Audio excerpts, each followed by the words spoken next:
आज ये 3 साल बाद देखें, अपने फिर बेटे की बात शक्ल करते हैं। देखूंगी। आंखें तरस गई हैं उसे देखने को। हाँ रजिया, मेरी भी। खैर तो है नज़ीर चाचा, ताले शाले लगा के कहाँ की तैयारी है? शहर जा रहे हैं अपने बेटे के पास। आज ही मालूम हुआ है उसके घर और दफ्तर के पते का। बेटे के पास? क्या करेंगे उसके पास जाके? उसने कभी पूछा तो है नहीं आप लोगों को, ना ही कभी रुख किया गाँव का। वो नहीं आया तो क्या हुआ, हम जा रहे हैं ना उसके पास। सुना है वो बड़ा आदमी बन गया है। पता नहीं उसे याद भी होंगे आप लोग या नहीं। मैं तो यही कहूँगा कोई फायदा नहीं जाने का, रहने ही दें। शाबाश है, इतने अरसे बाद पता चला है उसको, और अब रहने दें। अब तो हम शहर जाएंगे और काफी दिन लगा के आएंगे उसके पास। चल रजिया, आजा। वाह भाई।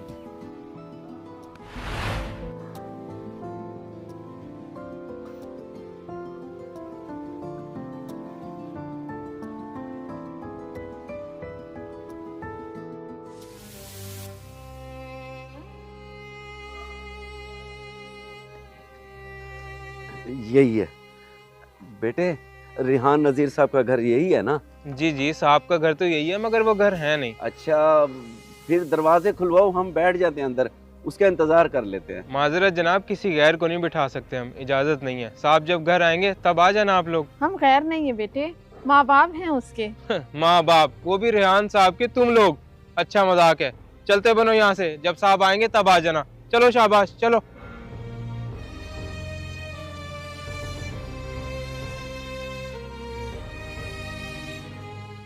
देहाती पेंडू कहीं के, माँ बाप बन रहे थे उनके।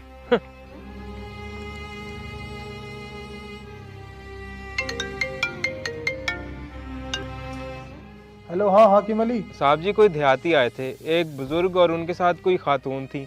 खुद को वालिदैन बता रहे थे आपके। अच्छा, कहाँ गए फिर वो? भगा दिया ना उन्हें? जी जी साहब, मैंने भगा दिया। अंदर बैठने का कह रहे थे, मैंने कहा कि साहब ने इजाजत नहीं दी हुई। ठीक किया ना? हाँ, बहुत अच्छा किया तूने। बस वो कोई रिश्तेदार आ जाते हैं ड्रामेबाजियाँ करने गांव से। अगर आइंदा भी कभी आए तो भगा देना उन्हें। जी बेहतर साहब जी। ये कहाँ गए मुंह उठा के मुझे बेइज्जत करवाने। अब रेहान के अब्बा क्या करेंगे हम? उसके दफ्तर जाएंगे, और क्या। घर नहीं था तो दफ्तर में तो होगा। उसके दफ्तर का भी पता है मेरे पास, तू फिक्र ना कर, चल।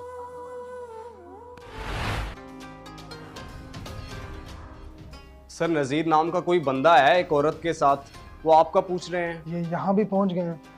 अच्छा, उनसे कह कि काम से बाहर गया हुआ रेहान, और रिश्तेदार है मेरे दूर परे के। अच्छा सर, लेकिन वो तो बता रहे हैं कि वो माँ बाप हैं आपके। तुझे जितना कहा है उतना ही कर, और किसी के सामने ये बकवास करने की जरूरत नहीं है। जो कुछ उन्होंने कहा है भूल जाओ उसे। जी सर।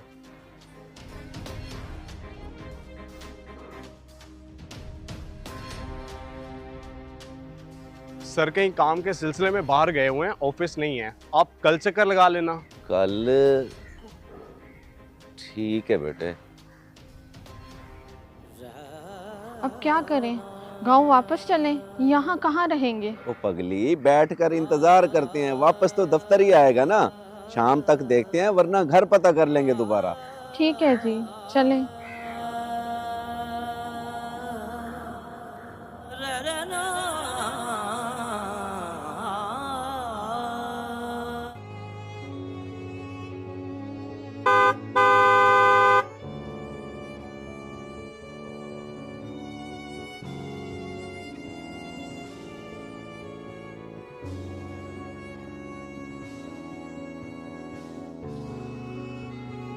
ओए अली, इधर आ।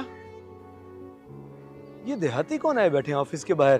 तेरे कोई रिश्तेदार हैं क्या? सर जी नहीं, मेरे तो नहीं है कोई। फिर कौन है ये? सर ये रिहान सर के माँ बाप हैं, गांव से आए हुए हैं। रिहान साहब इन्हें मुंह ही नहीं लगा रहे, और ये बेचारे बैठे उन्हीं का इंतजार कर रहे हैं। सही सही, ठीक है। सलाम बुजुर्गो, रेहान से मिलने आए हैं आप लोग? हाँ जी बेटा, वो कहीं बाहर गया हुआ है काम से। हम घर भी गए थे, वहाँ भी नहीं मिला, और यहाँ दफ्तर में भी नहीं है, इसलिए यहाँ बैठ गए इंतजार करने के लिए। हाँ, हो सकता है कहीं निकला हुआ हो काम से। वैसे आप लोगों को पहले कभी नहीं देखा, इतने अरसे से हम काम कर रहे हैं इकट्ठे। बेटा, हम 3 साल बाद आए हैं बेटे से मिलने। उसने तो राब्ता ही करना छोड़ दिया, ना कभी मुड़ के वापस गांव आया। बस फिर पता लगाया उसके घर और दफ्तर का किसी जानने वाले से, तो फौरन चले आए हम उससे मिलने के लिए। सोचा था कुछ दिन रहेंगे उसके पास। ओहो, चले मैं पता करता हूँ उसका, वो जरूर मिलेगा आपको, फिक्र ना करें आप।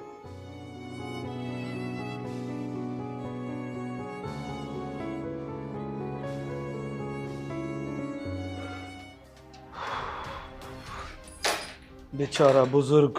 क्या हुआ, खैरियत? वो बाहर कोई बुजुर्ग मियाँ बीवी बैठे थे, मर्द बेचारे को हार्ट अटैक हो गया, उन्हें एम्बुलेंस मंगवा के दी है, पता नहीं बेचारा बचता है कि नहीं।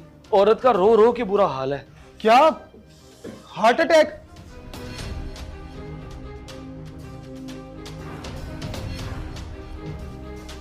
कहाँ एम्बुलेंस? किधर अब्बा? रेहान बेटे आ गया ये रजिया।